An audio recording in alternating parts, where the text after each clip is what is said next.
Today at the National Press Club, the Chief Executive of Telstra, Andy Penn.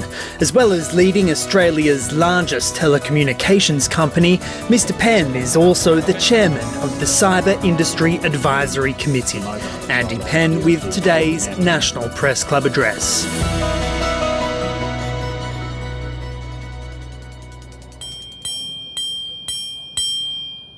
Hello and welcome to today's Westpac National Press Club address. I'm Andrew Tillett, Federal Political Correspondent for the Australian Financial Review and Vice President here at the National Press Club. Our guest today is Andy Penn, Chair of the Cyber Industry Advisory Committee and Chief Executive Officer of Telstra, with his address to the National Press Club. After a lengthy career in financial services, Mr Penn dialed up a new challenge and joined Telstra in 2012 and has been Chief Executive Officer for the past 7 years. As well as helming one of Australia's most iconic companies, Mr Penn was tapped by the former government to be its top advisor on cybersecurity from an industry perspective. He steps down as Telstra boss next month after overseeing a transformation of the company as it grappled with the NBN. So today marks a farewell appearance for Mr Penn, although who knows what the future holds. For those of you watching at home, you can join the conversation on Twitter. Our handle is @PressClubAust. And our hashtag is NPC. Please everyone welcome Andy Penn.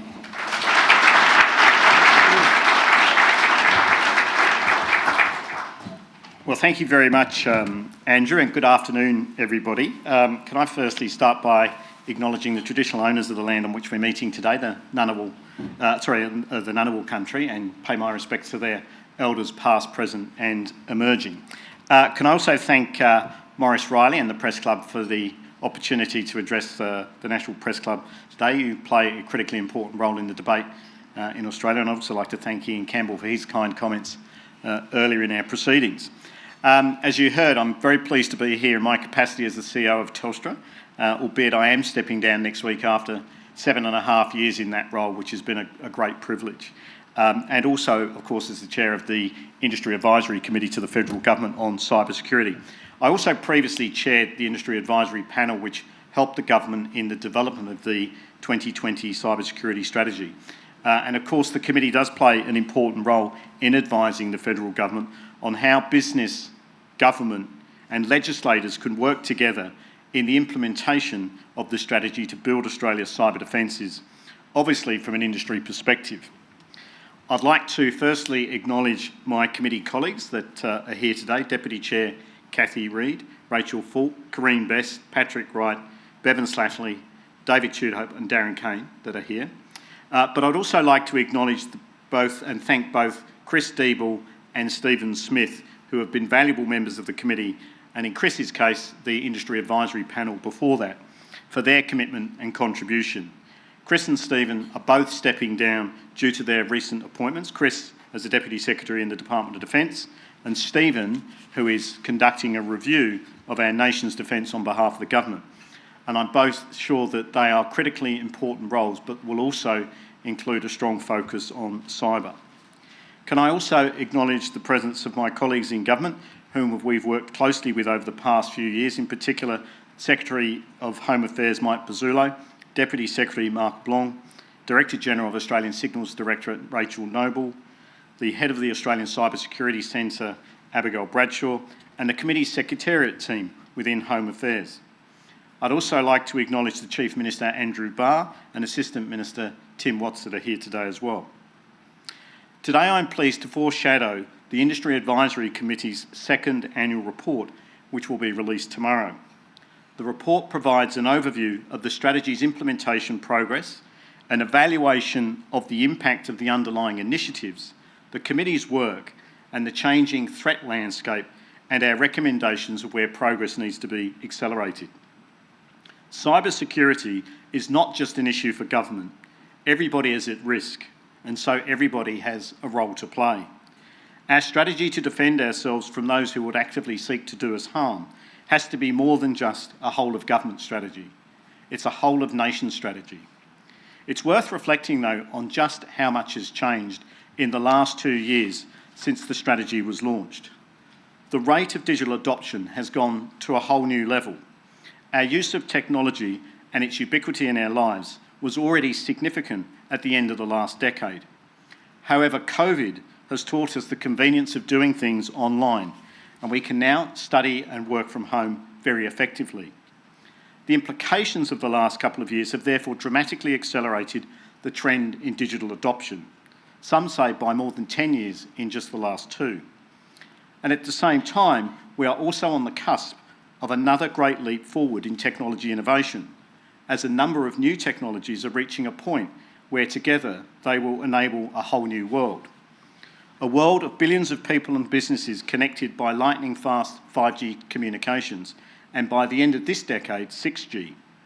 A world with unprecedented computer processing power, storage capacity, access to unlimited knowledge from cloud and edge computing. A world of multiplying possibilities from artificial intelligence and the Internet of Things. The new digital metaverse, robotics, autonomous vehicles, nanotechnology and quantum computing. The geopolitical environment is also far more fractious than most of us have seen in our lifetimes, with Russia's invasion of the Ukraine and tensions in the South China Sea and more broadly in the Indo-Pacific region. And of course, we are seeing therefore a significant increase in cyber threats. At Telstra, we've been working around the clock to protect our networks, blocking unprecedented levels of malicious activity. In the last 12 months alone, we have blocked more than 1 billion malicious emails, 200 million scam calls. We're currently blocking more than 1,500 malicious SMS texts every minute. The bottom line is that at exactly the time that we've become more dependent than ever on doing things digitally, and that dynamic is only going to increase, the digital platforms and digital infrastructure on which we rely are at most risk. A risk from cyber threat, at risk from ability to access critical technologies where the supply chains have become a geopolitical dynamic, and at risk from bifurcating technology standards that will threaten the interoperability of technologies that today we just take for granted. I'm going to come back to some of these themes later, but let me start by taking you through the current cyber threat landscape. Over the last 12 months, the global cyber threat environment has intensified significantly. And make no mistake, Australia is an attractive and active target for malicious actors and cyber criminals. New technologies and the move to more time online has created more opportunities for cyber criminals to do us harm. It has also created an increase in the attack surface for them to target. The risks of attack on Australian networks from geopolitical tensions, whether directly or inadvertently, has also increased. And whether the threat of cyber attacks from state actors is real or not, it is the knock-on effects that represent significant risks for consumers, as malicious actors and cyber criminals take advantage of the vulnerabilities exposed and exploited by state actors. These heightened cyber threats are playing out in a number of areas. For business, ransomware is a major and escalating issue. Most ransomware attacks involve malicious software being introduced into victim systems environment that encrypts target files, rendering them unusable until a ransom is paid. Unless the business has current offline backups, which can be restored quickly, and too many don't, the business operations are seriously compromised, and in some cases, the businesses are unable to trade at all. Ransomware gangs are also now using the double extortion technique, where a copy of the business's data is exfiltrated and stolen first before it is encrypted. This means that even if the victim can restore the system's environment from a backup, they have the double jeopardy of crucial and sensitive data being published online on the dark web if a ransom isn't paid. It is estimated that about 80% of Australian businesses experienced a ransomware attack in 2021, up from 45% the year before. Globally in 2020, more than $18 billion was made in ransomware payments to malicious actors. It's big business, with the largest single ransomware payment ever being made of US $40 million. And even where ransomware payments are made, it is estimated that only around a third of the data that was stolen is ever actually recovered. Not surprisingly, therefore, ransomware victims are not hard to find. In February 2020, logistics company Toll became the victim of the Mail 2 ransomware attack. The attack took many of Toll's core systems offline, forcing the company to resort to manual procedures and causing major delivery delays. Some weeks later, and just after the company had managed to get back on its feet again, it was attacked. This time, the attackers also stole 200 gigabytes of data and started publishing it on the dark web in what I described earlier as the double extortion technique. Toll did not ultimately pay the ransom, but its operations and its customers were severely affected, and it extended to many of key supply chains that exist in the country. In May 2021, as we know, a ransomware attack on Colonial Pipeline, which carries almost half the fuel supplies to power the east coast of the United States, resulted in the company shutting down its systems. Starved of fuel, many US states declared a state of emergency. In July 2021, ransomware actors targeted a vulnerability in software used by IT solutions developer Kaseya. Many companies were affected, including the Swedish supermarket giant Co-op, which closed the whole of its 800-store network across the country.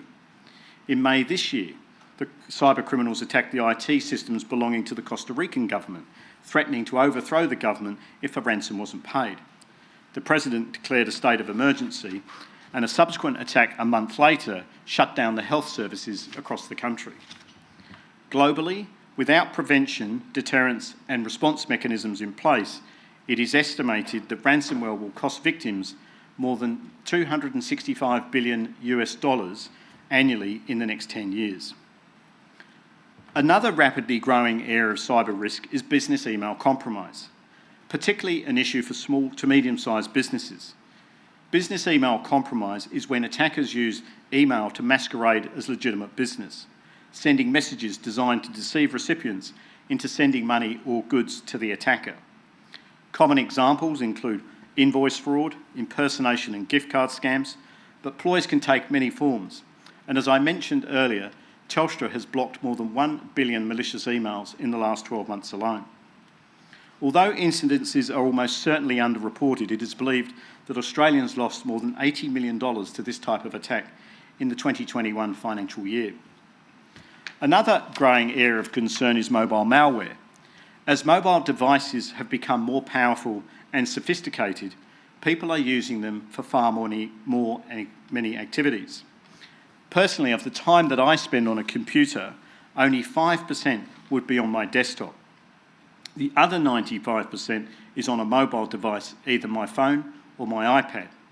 We do business on our phones, we do our banking on our phones, we shop on our phones, we watch the news on our phones, and we connect with family and friends on our phones. Australia has one of the largest and highest incidences of smartphone penetration globally at almost 80%, including more than a third of all children between the age of 6 and 13. On average, Australians spend more than 2.5 hours a day on their smartphones. This is creating a larger population of users and opportunities for cybercriminals to target, and a corresponding increase in smartphone malware.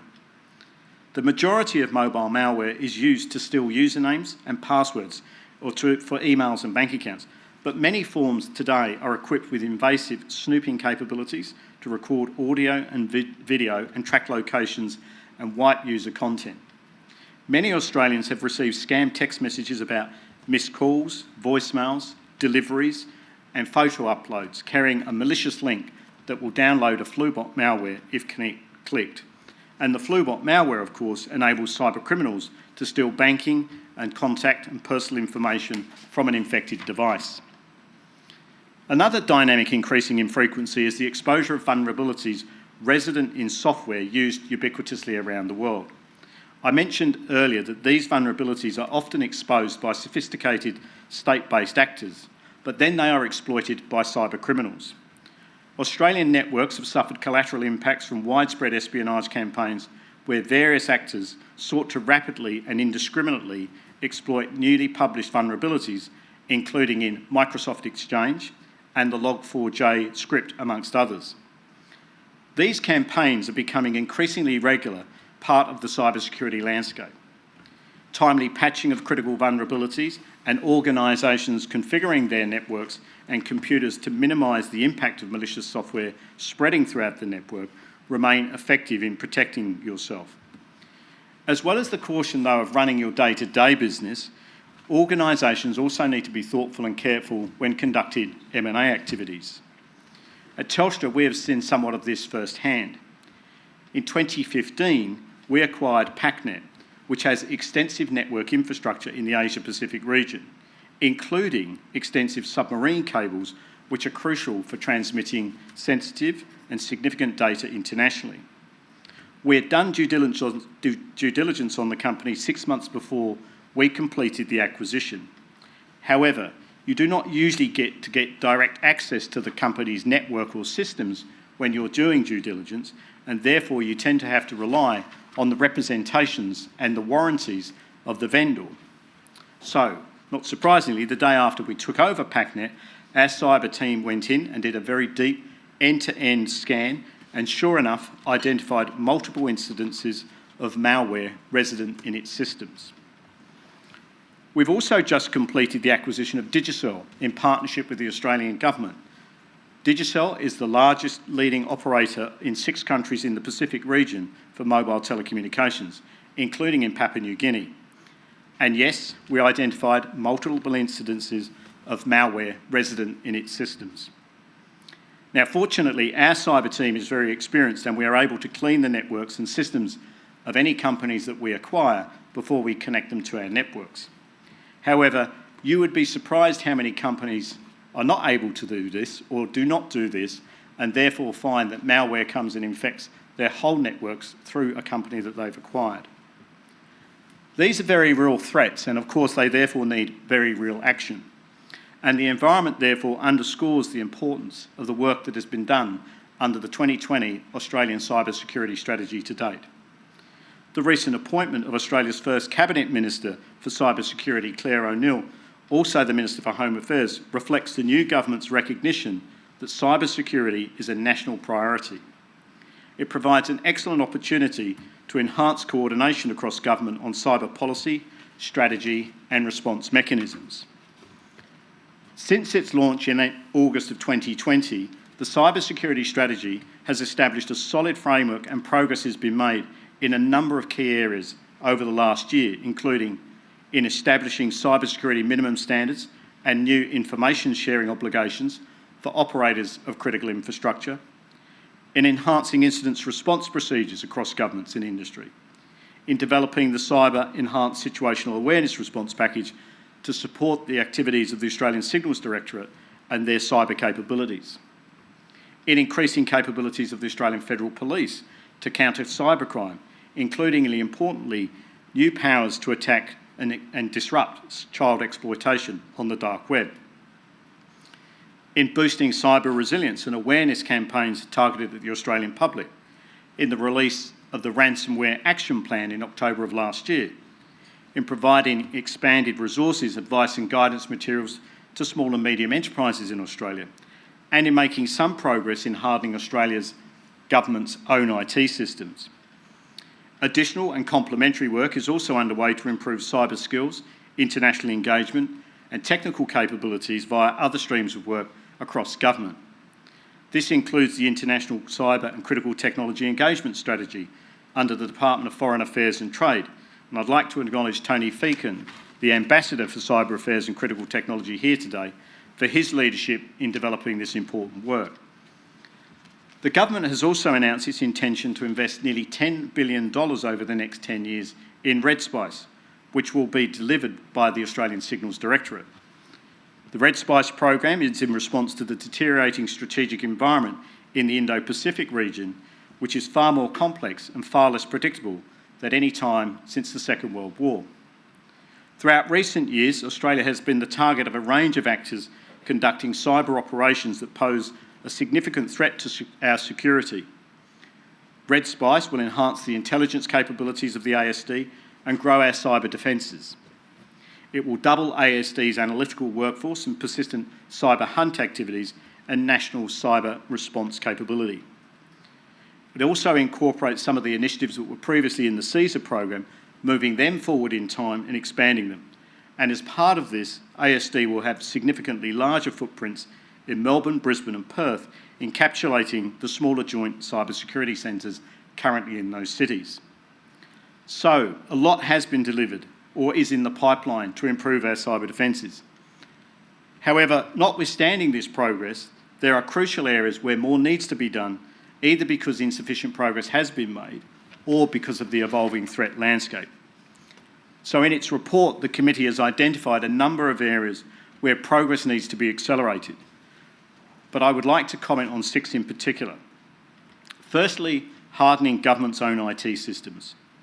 One of the key aims of the strategy is for government to substantially lift the level of cyber security resilience across its own operations.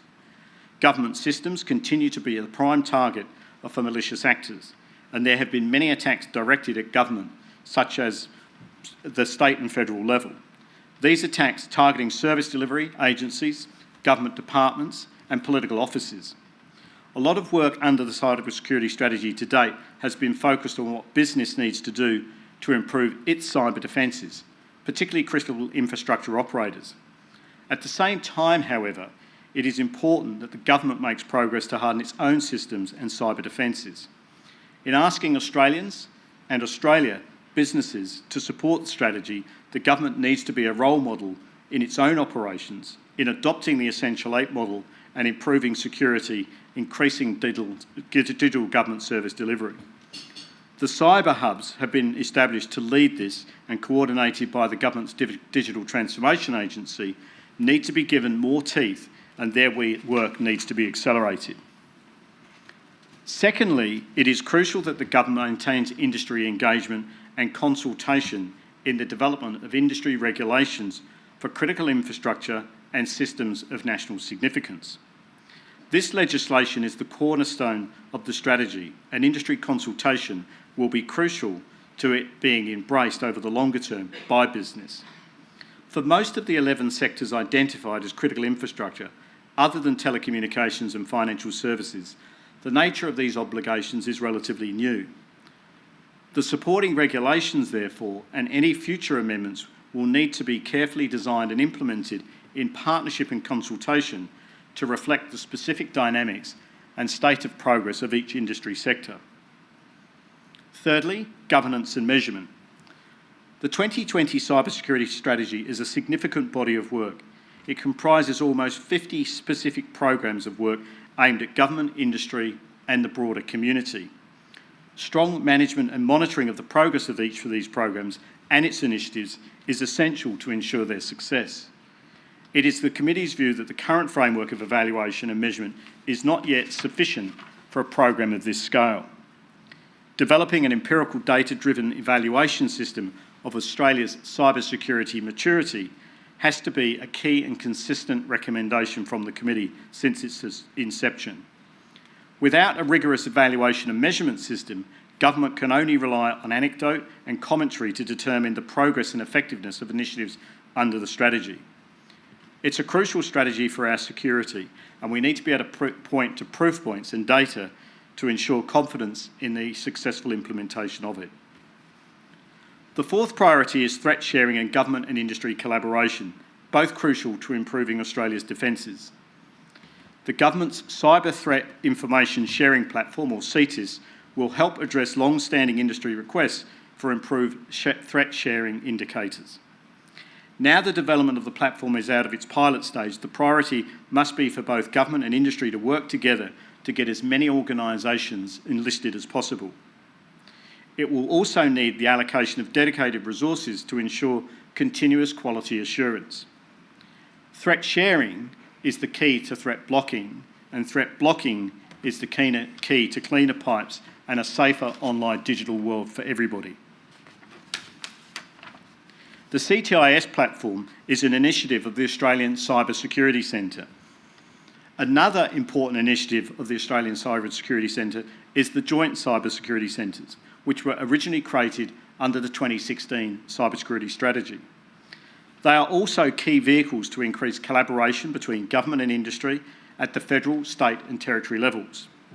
The progress in establishing and maturing the JCSCs has been more protracted than we had hoped it would be, but the important Red Spice program is now an opportunity to leverage and accelerate these. Ensuring industry leaders also remain key partners in the governance and directional focus of the JCSCs will enable the government to maintain focus on what the pressing issues are across industry. The fifth priority is the Best Practice Regulation Task Force. The purpose of this task force work in 2021 was to consider, in consultation with industry and other stakeholders, what changes or clarifications may be required to existing legislation to address cybersecurity issues. The work is aimed at businesses not covered by the CISON's reforms. The task force in particular explored whether legislation under corporations law, consumer or privacy laws, for example, sufficiently captured responsibilities and accountabilities in relation to cybersecurity. For example, a business that sells digital products and services, what obligations does that business have to ensure those products and services have cyber security fit for purpose for their use? How is that defined and where is that articulated? In July 2021, the task force consulted with industry over a 7-week period and subsequently reported to government. However, there has been no feedback to industry yet, and given the time that has passed, government should prioritise providing industry with its conclusions from this work, including any gaps in current legislation and any proposed initiatives or changes that are being considered. It has been the committee's view that any intervention should minimise legislative change and focus on voluntary industry standards. This is an important body of work which is going to be crucial to the further protection of consumers in Australia. And finally, awareness raising. While there are clearly very sophisticated malicious actors out there deploying tactics that are very hard to detect, the reality is the overwhelming majority of attacks could be avoided or their consequences mitigated by a better informed and more cyber-aware community. It is very often the human error that malicious actors target and are able to exploit. Clicking a link, putting a malware-infected USB into a desktop, not properly protecting passwords or other personal information. As I have set out, the volume of malicious activity is increasing rapidly, and many of the programs in the strategy are aimed at hardening Australia's systems and defences against these.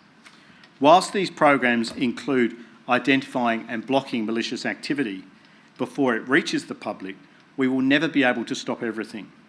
Therefore, it is critical that individual awareness is raised and good cyber defence hygiene practices are in place to protect people.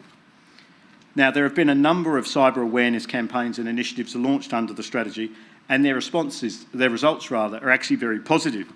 However, the resources and investments being committed to them is too small when considered in the context of the scale of the challenge, the investment in the strategy overall, and the extent to which awareness can make a difference. The committee believes that a focus on these 6 key priorities is critical in the year ahead from a cybersecurity perspective and under the current 2020 cybersecurity strategy.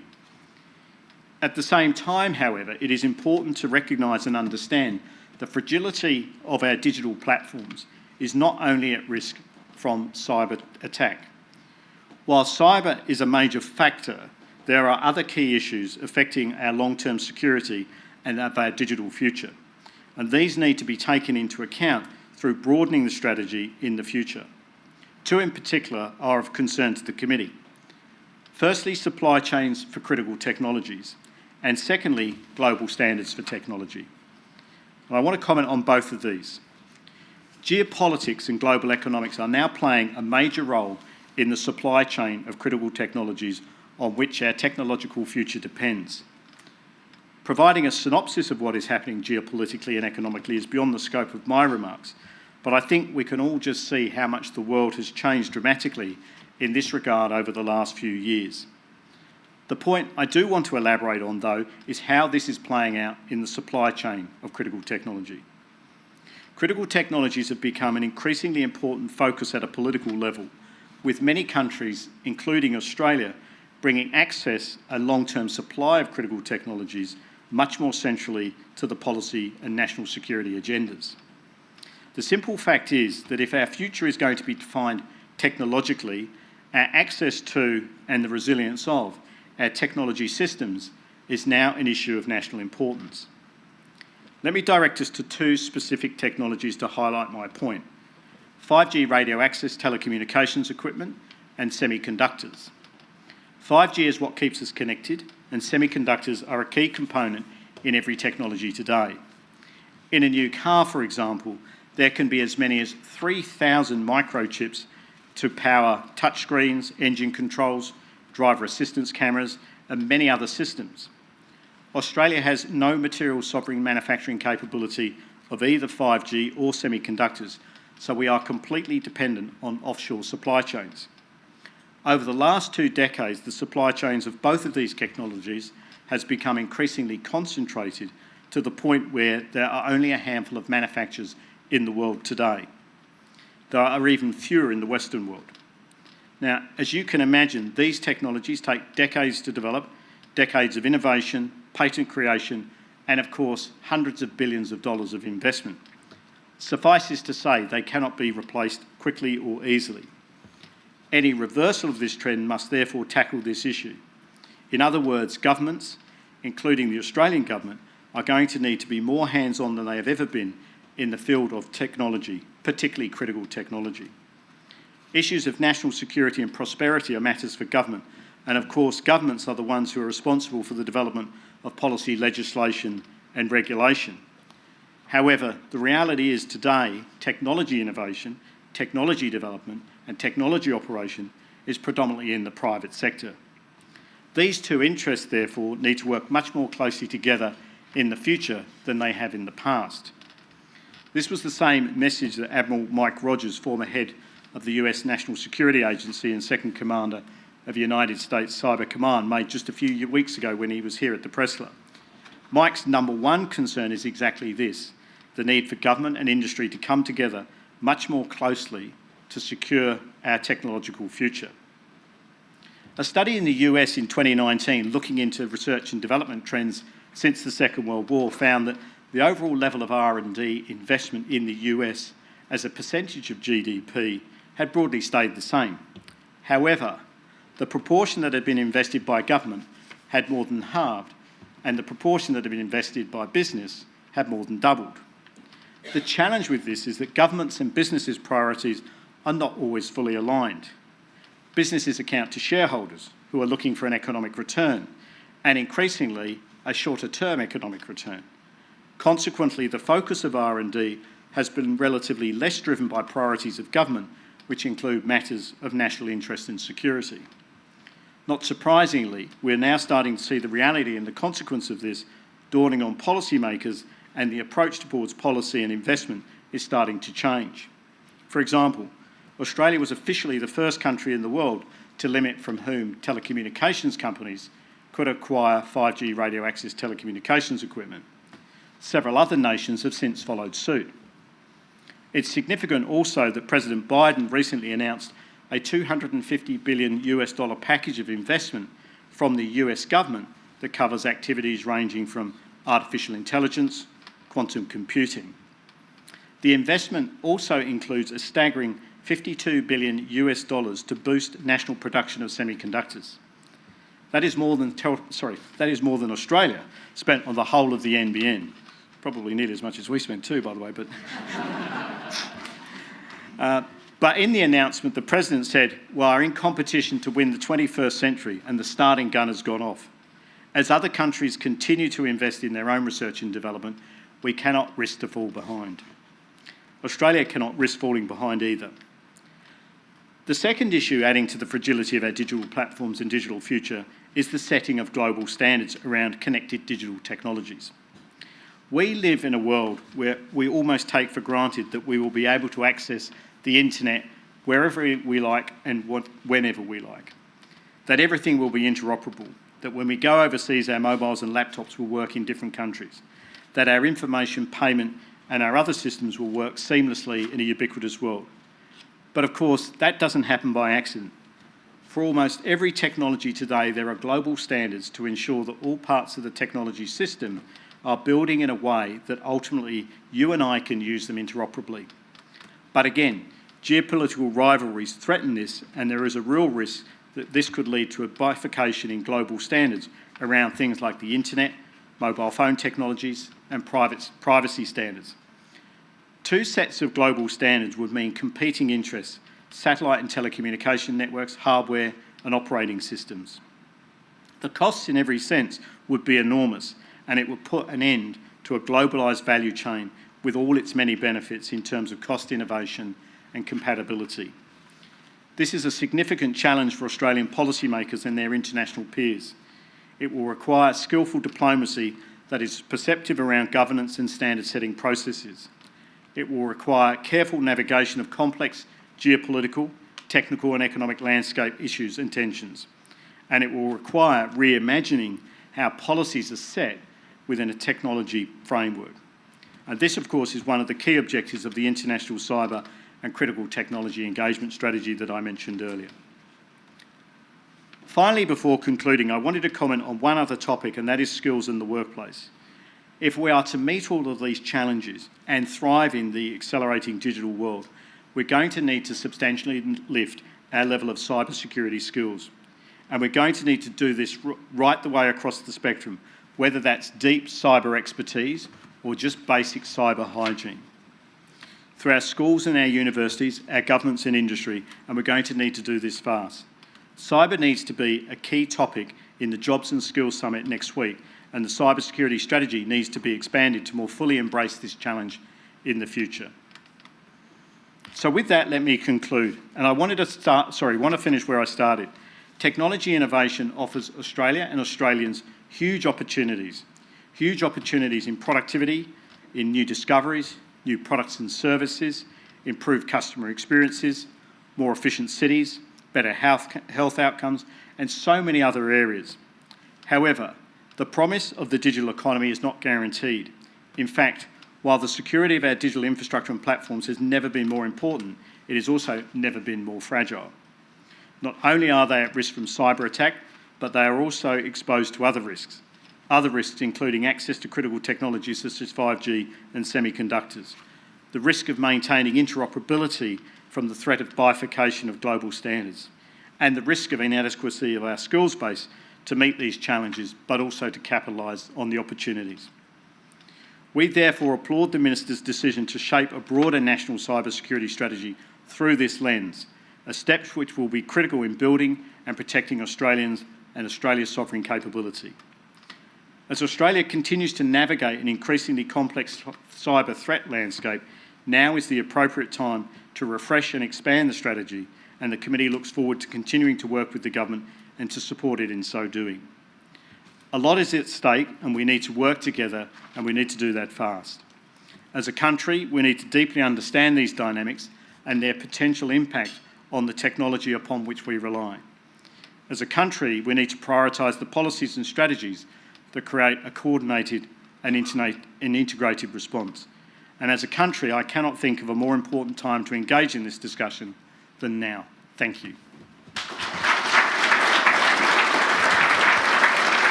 Thank you, Andy, for that speech. You mentioned towards the end there about the skills challenge facing the cyber industry. All the talk in Canberra next week. The hottest ticket in town will be the Jobs and Skills Summit held by the government next week. First of all, what would Telstra as a sort of a company like to see come out of that summit? And if you could then pivot onto the cyber skills challenge and what we actually need to do. Is it simple as importing a lot of people in the short term, foreign workers in the short term? Well, look, I think firstly there's no single solution here. Obviously, if you look at the scale and the magnitude of what we need from a skills perspective, we need multiples of interventions. To put this in perspective, we have somewhere in the order of 800 cyber professionals working at Telstra who have deep expertise. But the other dynamic I would say is that we also need to more build into our basic curriculums just basic cyber awareness. So areas such as robotics, software engineering, data analytics, data and science, because if you think about it, a cyber specialist is usually coming in after the event and trying to fix a problem, whereas in fact we can actually build cyber security more into the products and services from the beginning, and that means, as I say, building that into some of those core curriculums, that will make a substantial difference. So it's anywhere from curriculums from school through to universities, it's visas, it's immigration, it's micro-credentialing within universities. I think there are multiples of different interventions that we can take to accelerate and lift the level of cyber capability within the country. And on the summit itself, what would Telstra like to sort of see? What are the sort of the things that... Well, I think what we would like to see is really cyber being a very sort of anchor part of the whole digital conversation. We were talking just earlier today around the concept of cybercrime as an issue, and actually increasingly there is no crime that happens in Australia that doesn't actually have some element of a digital involvement in it, or some element of digital footprint. So it is just becoming front and centre of every aspect of our society and operating digitally. Okay, thank you. Our first question today is from Sarah Ison. Sarah Ison from The Australian, thank you for your speech. If I can just ask a couple, following on from Andrew's question about the Skills Summit. New energy and sort of clean energy is a big focus of the summit. There's new energy apprentices, a lot of that focus on that. Do you want to see a similar sort of lens, a cybersecurity, traineeship, apprenticeship, that sort of thing being really, really central to the summit? And secondly, if I can, in the Internet 2.0, that Canberra-based cybersecurity firm found TikTok used an excessive amount of data, according to an analysis last month. How concerning is this for Telstra? Is the company doing anything? And I note, of course, Telstra has its own quite successful TikTok platform. So just those two, if I may. Yeah, well, maybe if I deal with the second one first. Sure. I mean, social media is a great way for people to connect and and also for organisations to engage with their communities and their customers with. So we use, as you say, we use many social media platforms as well. Our key focus is on ensuring that there is no sort of hidden malicious activity occurring in the data that goes over our networks, and so that's where we invest an enormous amount of time and money on what we call cleaner pipes, which is really trying to identify the malicious traffic that could be, the traffic that could be malicious, whether that's arriving via social media, text, business email compromise, scam calls, or otherwise. Otherwise we support obviously those social media platforms as best we can, providing we're also complying with our obligations around abhorrent content, and we have responsibilities in that regard as well. Does TikTok threaten those clean pipes? Can I be clear? I don't know that TikTok threatens them any more than any other platform. I think what we see in the world today is very sophisticated, malicious cyber actors, which will take any successful platform and use that as an opportunity to trick customers into clicking a link and downloading malicious malware. I think in a sense, any platform that is successful is going to attract more attention from a cyber criminal. Okay, and just on the first one. And then going back to the first sort of question, yes, I mean, I think that it is both specialist cyber skills where we need to build the pipeline, but as I mentioned as well, I think as important is building, base cyber skills into core curriculums in the digital world. And in fact, if one thinks about it, there isn't many professions today that exist which don't also exist substantially online. And so any business that's building a digital product and service needs to be able to build into that digital product and service the appropriate level of cybersecurity. Thank you. Next question from Julie Hare. Thank you, Mr. Penn. I enjoyed your speech. Julie Hare from the Australian Financial Review, and I'm also a director of the National Press Club. The School Summit, Jobs and School Summit, is very much the topic du jour, so excuse us. We've heard from business loud and clear that their number one priority from the Jobs Summit is a lift in migration, but beyond that short-term imperative, there is not a united front in terms of priority from the nation's employers. How worried are you that business will get drowned out by unions who have the era government and are putting forward a range of medium and longer-term proposals? And would you like to propose any other labour market fixes beyond migration? Yeah, no, look, I'm certainly not worried that government or the discussion or business is going to get drowned out by unions. I mean, I think for us, the government and industry is very aligned in if I see that through the lens of my work with government on the digital economy and also on cyber security, I think we're very aligned in the criticality of ensuring Australia has the skills to respond to the demand that we have for digital expertise. I think, as I say, it's not going to be any one single solution. Yes, migration is the one that typically gets thrown in there, but I actually think looking at core approach to curriculums within our academic institutions across the country, building in basic cyber awareness and cyber hygiene, and also cyber safety skills into school curriculums is equally important as well. Okay, thank you. Yeah. You mentioned Digicel during your speech. Telstra did the government a bit of a favour there by coming to the party and sort of buying it with the assistance of taxpayers. We've seen the reports last week in the Solomon Islands of plans there with Huawei to build dozens of towers in the Sollies. This would probably be better at your successor, but do you imagine that Telstra will sort of play a bigger role in regional telco infrastructure in the Pacific? Digicel may be the first of sort of future deals, perhaps.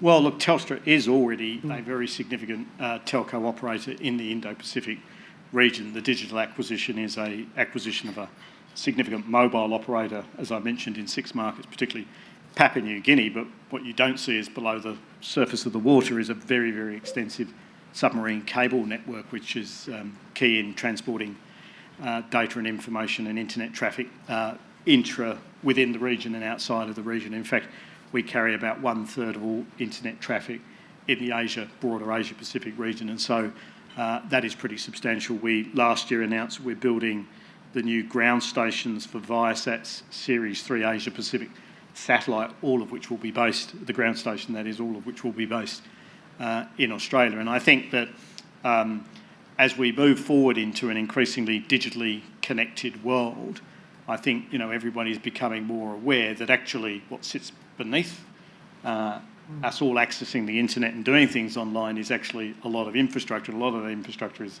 telecommunications and increasingly, of course, cloud computing as well. And so I think it's become incredibly sensitive and strategically important for companies and for governments. And so hence, we will continue to work very closely with the Australian government, who obviously key focus is in relation to national security, and we'll do everything we can to collaborate and support that so that we protect our customers at the same time.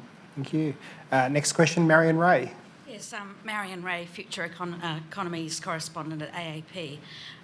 Last time I asked you about space.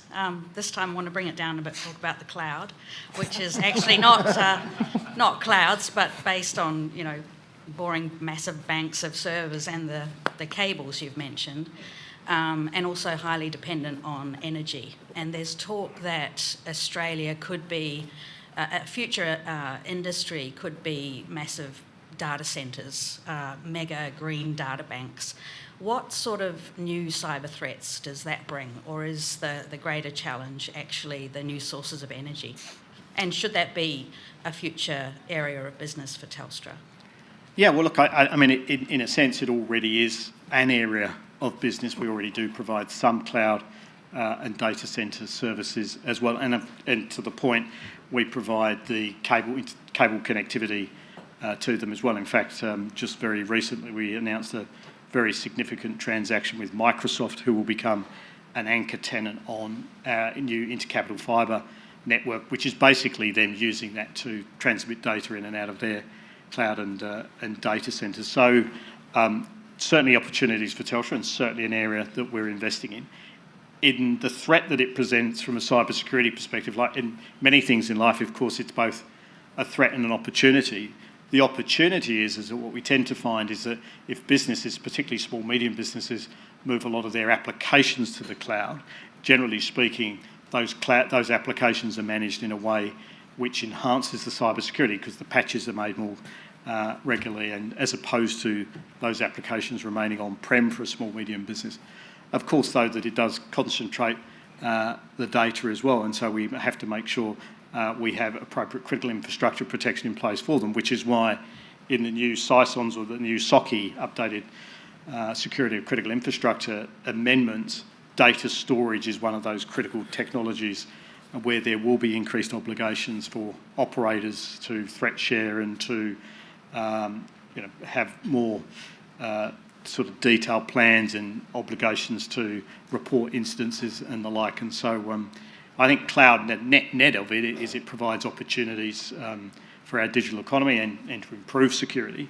On the energy point as well, of course, yes, running large-scale data centres, indeed running large-scale telecommunications, also drives a lot of energy, so it adds a challenge there. But of course, the flip side is that people doing things digitally, generally speaking, is an offset to them doing things physically, which also has a compensatory impact on the environment as well.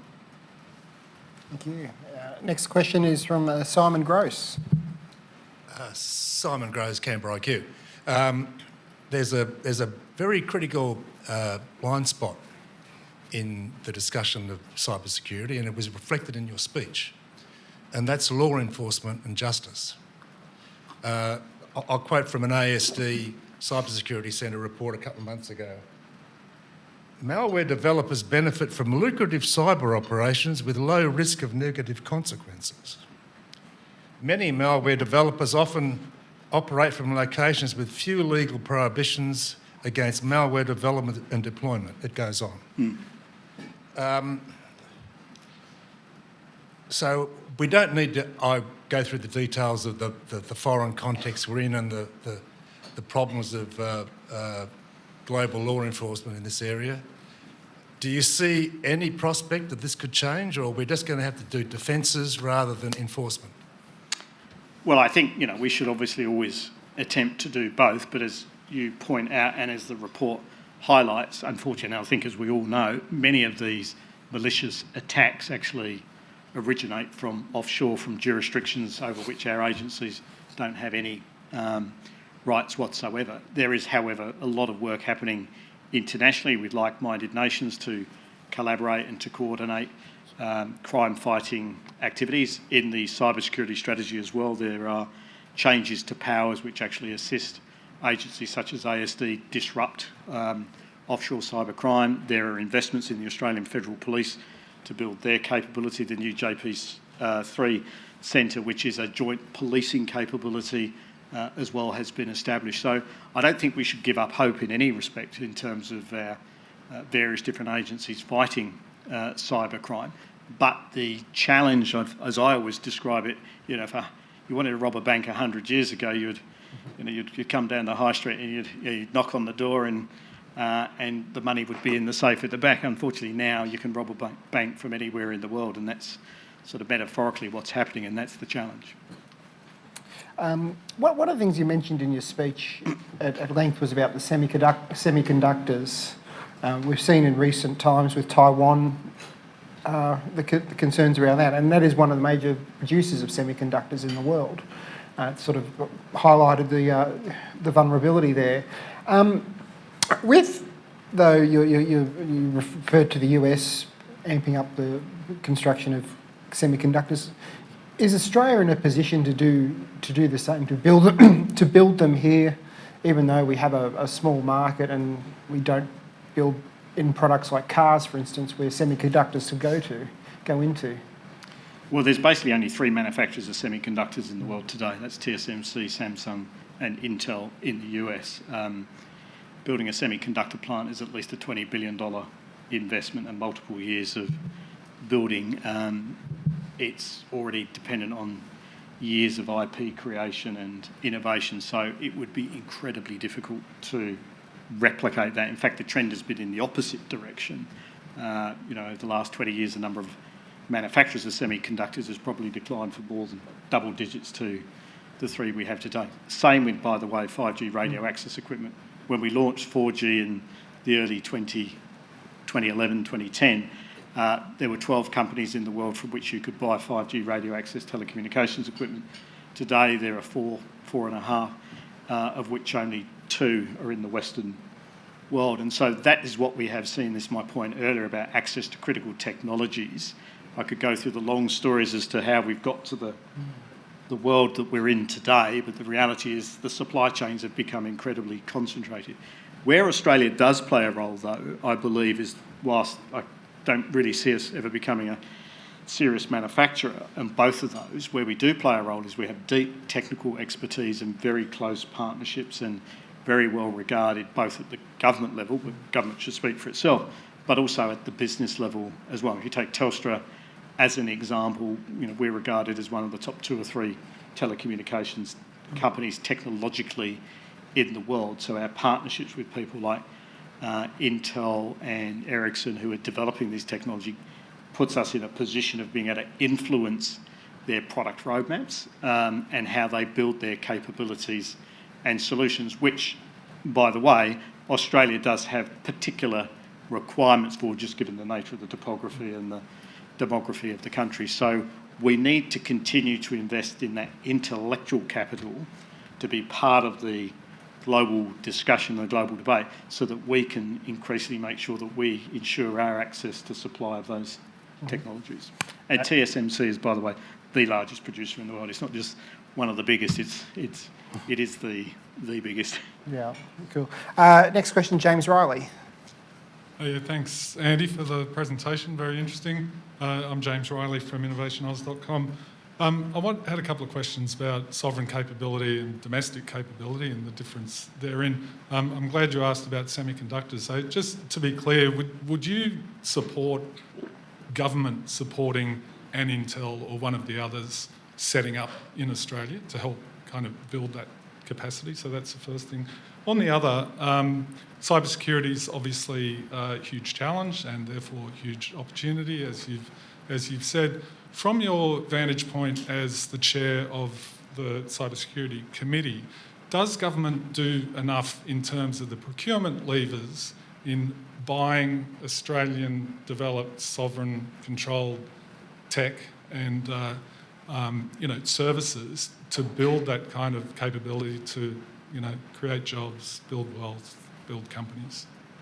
Yeah, no, thank you. Look, I think in relation to the first, as I mentioned, the Biden administration has announced a $52 billion investment in supporting semiconductor manufacturing. Most of that will probably end up in the hands of Intel. They've announced their first fabrication plant build was going to be in Ohio, and then the next one is in Germany.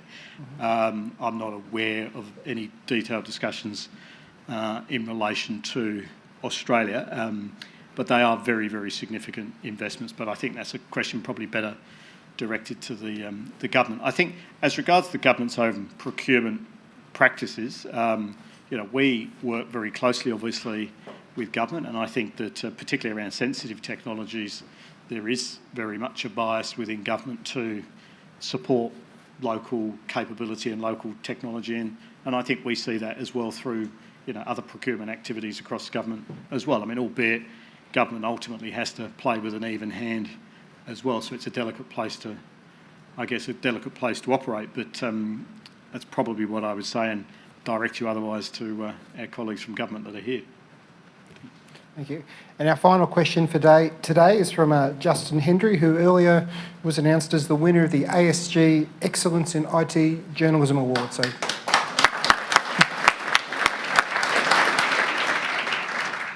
hi Andy, thanks for the update, I guess. So last year you urged the then government to have a stronger position on ransomware, a stronger policy position, and I think then you described it as one of the most important things to address over the next 12 months. Given that those 12 months have now come and gone and the threat environment, I guess, has changed significantly in that time, how urgent is it for the government to address those issues and through legislation, and what do you see that looking like? Yeah, no, thank you, and congratulations to me too. Well done on the award. Look, ransomware, unfortunately, is a very significant issue, particularly for businesses. There has been quite a bit of work over the last year. The government issued its ransomware action plan with a number of recommendations in there.